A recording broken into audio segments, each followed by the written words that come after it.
beta bango fimbu. Unité nguvu motema. One people, one forever. Congo. Eloko ya makasi. Congo. Force et fierté. Congo. Tuko pamoja. Congo. We don't break. Who are we? Congo. Tokozala nini ba Champion. Tuko nani? Washindi. Fier, proud. Congo. Nazali nini? Hi, bonjour Mbote, soyez les bienvenus sur notre rubrique, votre rubrique Mon Indignation, qui est une émission de l'éveil patriotique. Kimia Koka Kozarna Mabota Nabino. Vive les léopards, vive la République démocratique du Congo, vive les léopards, vive la République démocratique du Congo. Na sommaire na ye moi lombango pona koka kocha moi lumière na bandeko oyo bazali kozela résultat ya ba billets tel que ça a été promis ndenge nini coupe du monde kota la man États-Unis. L'entrée du jeu, vous me permettez vraiment avec tout le respect possible d'observer une minute de silence pour Nabandeko Oyo Bawiti Kokoya le 12, vendredi le 12 juin 2026. Na sitting Oyo fallait salamana Kinshasa. Malheureusement, dans le moment où tozali ko bongama pour ba Congolais bazala eloko moko tozala uni tout peuple congolais, ba politicien ba memi biso na terrain ya division. Oyo et bandi ko kwisa bande ko na biso pe ko tinda bango na manita avec tout le respect possible. Il y a au nom de l'unité au tozana ngo pour ça, nous observons une minute de silence avant que na fongola à miko na ngato ko ka kusolo la momki. Le 5 février 2018 restera gravé dans nos mémoires. Adieu champion, le peuple gagne toujours.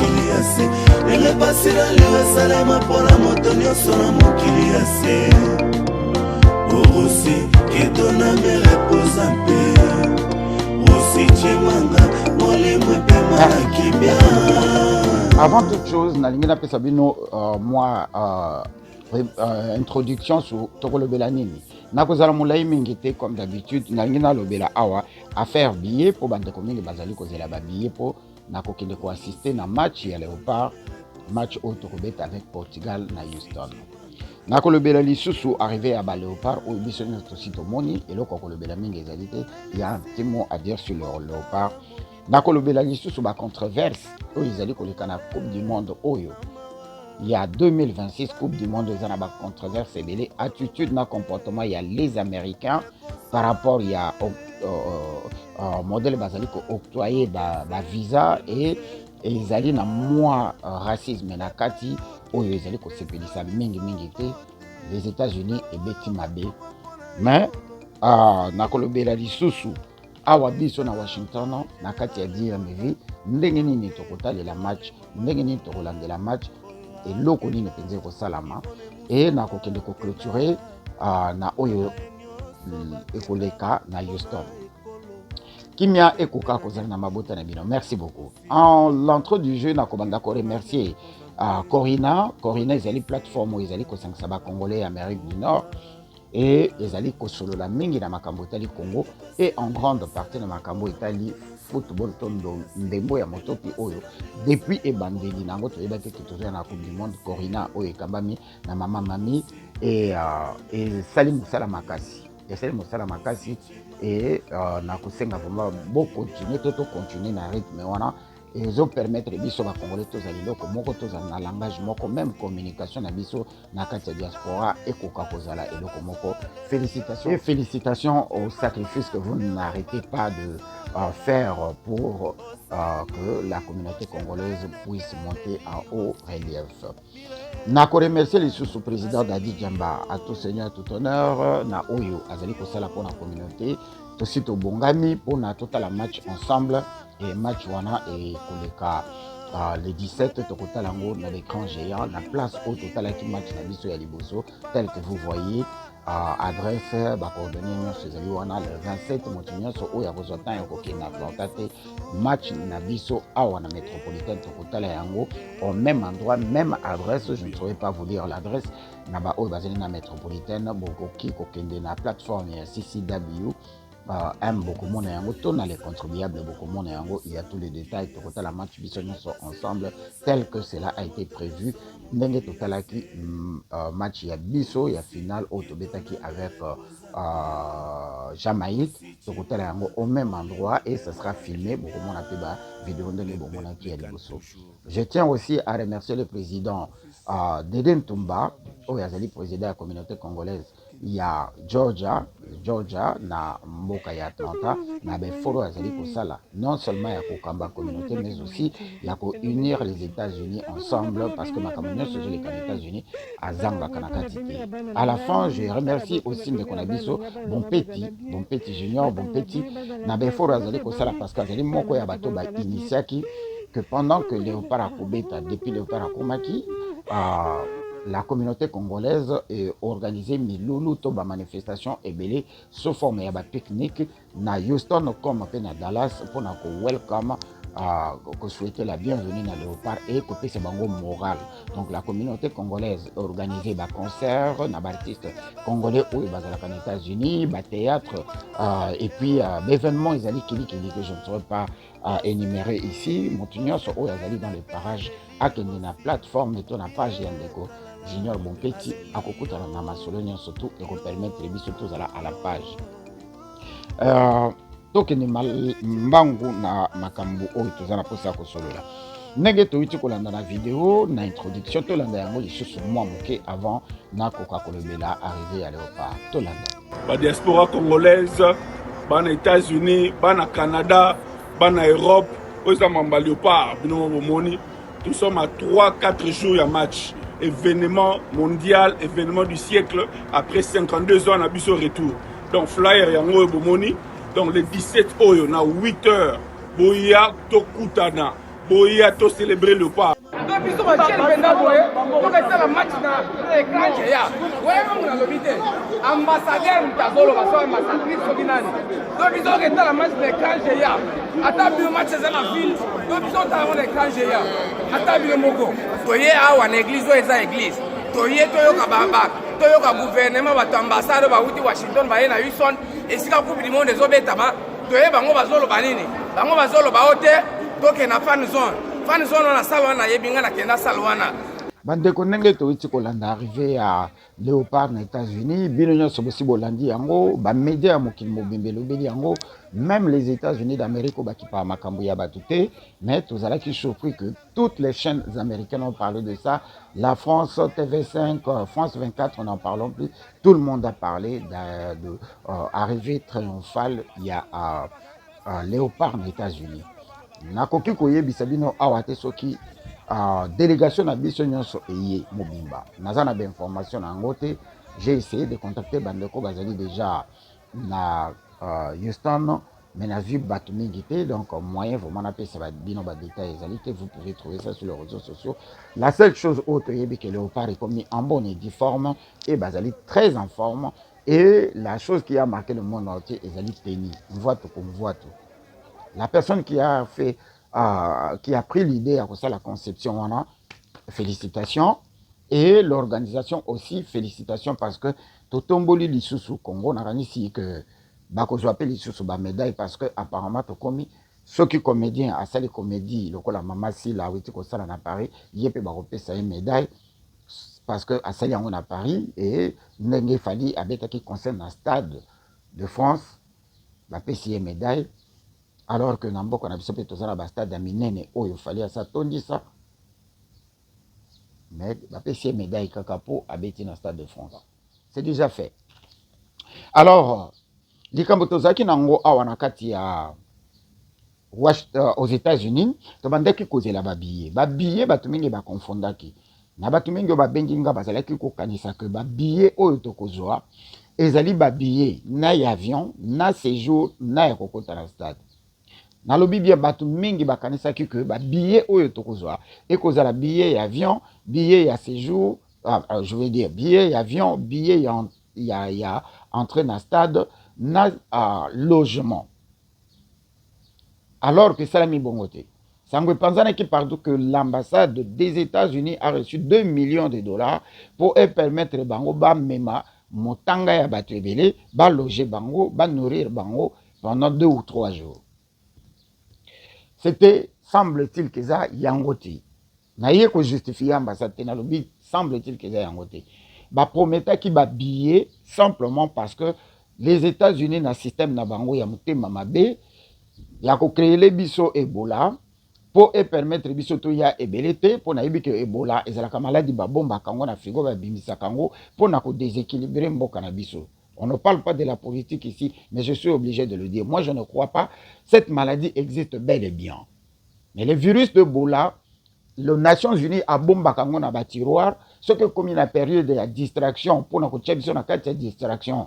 Ce que Congo est comme ko avancer, ko récupérer ba territoire pour na ko benga na Rwanda, c'est le moment où ba la chakaloko la mboa bazo lâcher akende ko kanganyama, ba bimisa ka ba virus wana pour na ko déséquilibrer biso. Wana makanisi nanga. Tokolo bela yango ne veille patriotique. Donc voilà, ba distraction wana ezako sala biso bienté et sali que bandeko ebele ya Congo oyo bazana ntswana bango mbongo nzimbo argent mosolo dinero oyo balingaki koyana ndenge na bango na mukundulu na bango bakokaki lisusu koyate.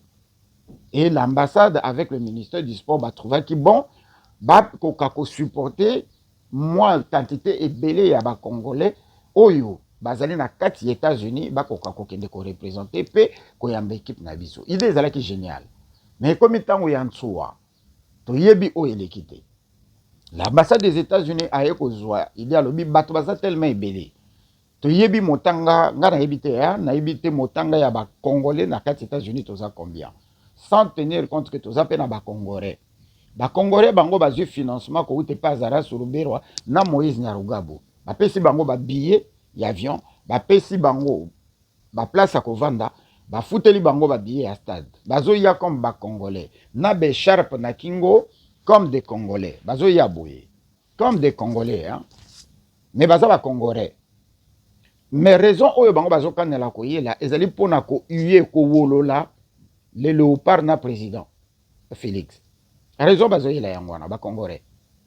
Parce que basali déjà 3 marches ya minene awa na Washington. Bazo ko accuser biso la République démocratique du Congo que to bomaka bango bazo se considérer bango moko ke bazalaka ba congolais te pour bazo ba que le Congo nous massacre alors que baza supposé entre guillemets d'être des congolais. Alors na mo conselingi koloba que bande konyoso bazalaki kozela ba billet ezalaki seulement billet ya kokotela na stade ezali toujours. Le ministre Didier Boudjimbo a finalement décidé de nous envoyer 1500 billets aux États-Unis. 1500 billets dans tous les États-Unis. Ezali ebelete, mais ezali quelque chose. Semble-t-il, na tiango na conditionnel ponga na moniangote na yoki, que tu as 1500 billets. 1500 billets, on a comme bato bazé ebele, ambassade de l'ingaki kosala tirage au sort. Bache yango na fiko fio mutache liboko abendi atangi honorable Gino Will. OK. Et ça là qui moi désordre dans le sens que bateau baza na Canada, bateau bazali na États-Unis, na North États-Unis, bateau baza na Mexique. Ce que balobi base la tirage au sort. Bazui ekopé sa retard ebele pour monter façon ba billet faut réserver hôtel. Azo zela kaka billet. Et ce qui boye ekopé sa ba billet wana 4 jours avant. Le billet est parti de $180 pour nos Colombo à Washington, et de Houston. De $180 et qui est à $2000. Billet avion. Parce qu'on a $2000 pour un billet avion. On a $600 pour une chambre hôtel, Airbnb. Et au kakapo qui ne kokota match.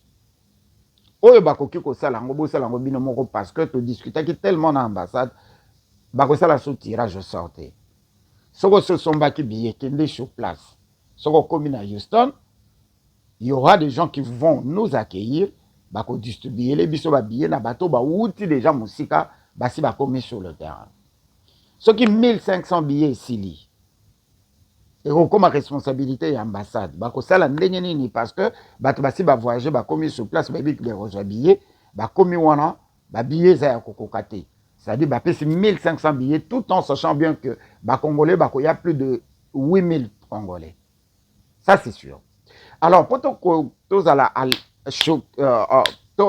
hurt, Tomi beta na mur wana ya complexité wana te moto nyonso Congolais nyonso alingi kokende kota la match sala effort cha possibilité na yo cha ba moyen na yo kende kota la match ko compter mingi na ba billet ya gouvernement te to lingi déception te nazo souhaiter vraiment Congolais nyonso de partout aux États-Unis oya moni kaza na moyen ya kokende ko supporter ba Léopard soit avion soit motoka kende surtout na ba obaza na Texas na ba ville nyonso ya pembeni ya Texas bande ko bokende ebele ko supporter ba Léopard tozela kaka billet parce que nous n'avons que 1500 billets banani bakozwa ngo na yebite la communauté congolaise ya Europe ba o baza déjà ba citoyen baza na possibilité ya kozwa ba visa boya mais toyoki que Didier Boudimbo apesi 2000 billets na Europe na mboka nini Belgique na France 2000 billets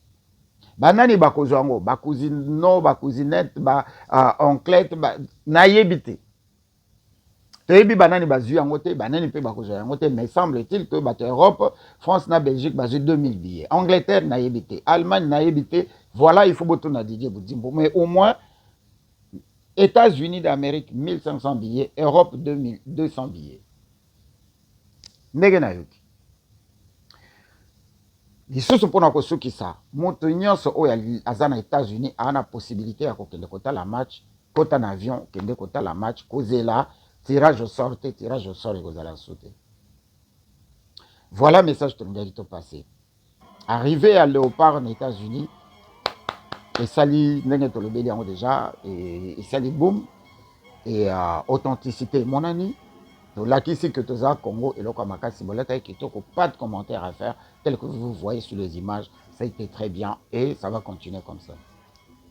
Ndeko Didier Boudimbo a promettre que tokozonga na coupe na République démocratique du Congo.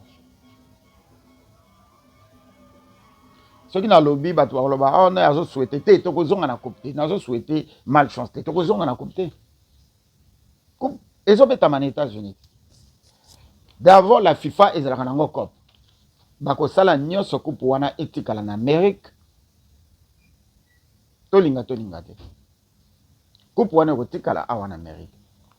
So biso to rêver que tokozwa coupe to memango wat coupe d'Afrique ko tokoki kozwa te coupe du monde ne tokozwa prophétie ya ministre la sport de Didier Boudimbo et Robert Poto eza ko souhaiter mabete tokozwa yango te soit en réalité et na lobaki yango déjà tozobeta match à lokumu soki toko gagner to gagner vraiment nazo souhaiter que to gagner mais nazo souhaiter au même moment to umela mingi te na kati ya championnat oyo. Parce que semble-t-il que chaque match, Kolongola Mbongo au FIFA PC, biso na Congo tozo dépenser plus de 10 millions de dollars. Semble-t-il. Ce qui toko dépenser dans chaque match, Kolongola Mbongo au FIFA PC biso, plus de 2 millions de dollars, ça sert à rien. Mboke zana bitumba to na posa mbongo. Les agents de l'État sont impayés. La ministre provinciale Balongwa, Tilelo, l'État tikala na nyongo na bango ya 2 ans, parce que 4 ans, l'État tikala na nyongo na bango ya 2 ans, Tilelo bafuta bango te. Nous avons besoin d'argent pour tout bongisa banzela ndenge zo bonga moke moke. Nous avons besoin de l'argent pour stabiliser l'électricité. Nous avons besoin de beaucoup d'argent pour tout longola insalubrité dans la ville de Kinshasa. Ce qui te serait que dans chaque match, plus de 2 millions de dollars, où ils ont la caisse à l'État, tout pour là, après tout pour ça, ne serait-ce qu'une fois, tout pour à Portugal, après tout le monde, tout save mbongo wana pour na kamosusu. Na kati famille, parents, azalaka responsable par rapport à ndenge azo gérer les moyens, moins d'ambongo azanango pour famille continuer bien. On n'a pas besoin d'aller jusqu'à la fin. Tokozango te, wanangai. Coupe du monde. Arrêtons de nous faire semblant. Et nous avons besoin de save that money. Tout ça, pour ça, save en gros. Les États-Unis a BBC championnat au Coupe du monde. Mais au moment, je pense que biso africain il faut tous avoir conscience. Les États-Unis ont pu mettre là-bas visa kaka pour la Coupe du Monde. Les États-Unis ont changé le programme d'immigration depuis arrivé à Trump dans le deuxième mandat. Batu mingi ba voyageaka, bayaka na ba visa de service, bayaka na ba visa de visite, bayaka na ba visa d'études, ndenge to boaka ka bangonda na bamboko yo tozonga kate. Les États-Unis ont fait un constat à sali liste ya bamboka oyo batu bayaka pour tierce raison, mais bazonga kate. Azwa ki décision na ba oyo baza déjà na sur place, na ba oyo basala bambeba, biso tout abanda ko refoulé biso et azo refoulé. Et tombé que la Coupe du Monde devrait se jouer ici. Azo continuer dans le programme. On a remarqué qu'il y a des pays oyo. Ils ont garanti que sur 20 personnes au Bakozo visa pour Bayern États-Unis, quand la match, 15 Bakozo ont battu. Et ces pays-là, listé bango. Les États-Unis ont eu sonité. Azana bamboka oyo lingakate, bamboka ya bandibu, azape na bamboka ya africain oyo lingakate pour benga biso ba mabulu ya toilette. Alingakane bisote. Abombi na ibizalilité. Na kati ya kolinga biso te bazana bamboka o basi balista oyo bayaka bazwaka ba visa bazonga ka mingi te. Ba memi yango na Coupe du Monde. C'est la FIFA qui doit décider ya ko punir les États-Unis. Biso to kosala ba spéculation nyonso to lingi. Les États-Unis s'en foutent complètement. Donc ce qui fait que semble-t-il que l'équipe technique na biso nyonso et yete lisusu toyoki que na Coupe du Monde oyo du fait que l'équipe technique n'a pas de la communication digitale. Parce qu'elle dépend de FECOFA. FECOFA est un bon côté. FECOFA fonctionne à sous Didier Boudimbo. Semble-t-il que Yem Tazo géré à un bon gognos. Donc, nous avons la communication digitale. Communication digitale n'a pas comprendre tes années. Et la communication où ils allaient lier à Internet. Ils allaient permettre accès directement à les réseaux sociaux, TikTok, Facebook, Instagram, X, tout ce que vous voulez. Ils vont permettre que tant que vous shoot, vous avez une connexion directe à Internet et image, ils ont une image. Mais tu es dans le côté. Il dit que vous filmer na ba caméra manuelle sans Internet, chose qui va faire que la qualité de l'image n'a pas la malam mingité. Est-ce que ça l'a mis pour monsolésate tout et ça l'a mis pour l'équipe et y était? Voilà, la contrainte les a tellement belle. La délégation au yé, est-ce que les joueurs n'ont pas baillé? Tous les joueurs sont baillés. Na yebi bien tout l'andaki et pas ya Christian Le Sako et non attendez que Congo y a quelques joueurs bazu ba visa pour bazan la nationalité congolaise. C'est vrai, na yebi tout ce que vous pouvez trouver ça sur les réseaux sociaux. Voilà, une fois de plus, nous demandons à tous Congolais et Congolaises où il y a supporter l'équipe nationale Léopard, ce qu'on a moyen, Nantsua, Mbongo, Nzimbo, argent, Mosolo, dinero, Kaya, dites mon Kundulu, Telema Kamata avion Kende na Houston, Bonga Mapoto Kende, Lisusu na Georgia, na Atlanta.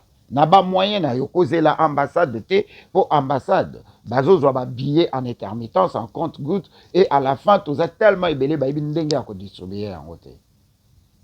Nous encourageons à toute personne. Biso ba tout la communauté, en particulier à Washington, l'adresse est là. Tokota la match na écran géant, ndenge to salaki yango na match ya Léopard na Jamaïque avec CCW M. Et que vous allez reporter toujours comme d'habitude avec veille patriotique mon indignation. Donc vous allez wana poto immortaliser yango. Soyez tous le bienvenus et bonne chance dans Léopard, que vive la République démocratique du Congo. Et nous remercions une fois de plus Corina, cette plateforme Oyekambamina Mama Nabiso Mami. Félicitations et bon courage et bonne continuation. Donc on se retrouve le 17 et Nabadat Nyonso Ekolanda, supportons, soutenons les léopards. Merci, c'était Honorable Gino Will avec mon indignation.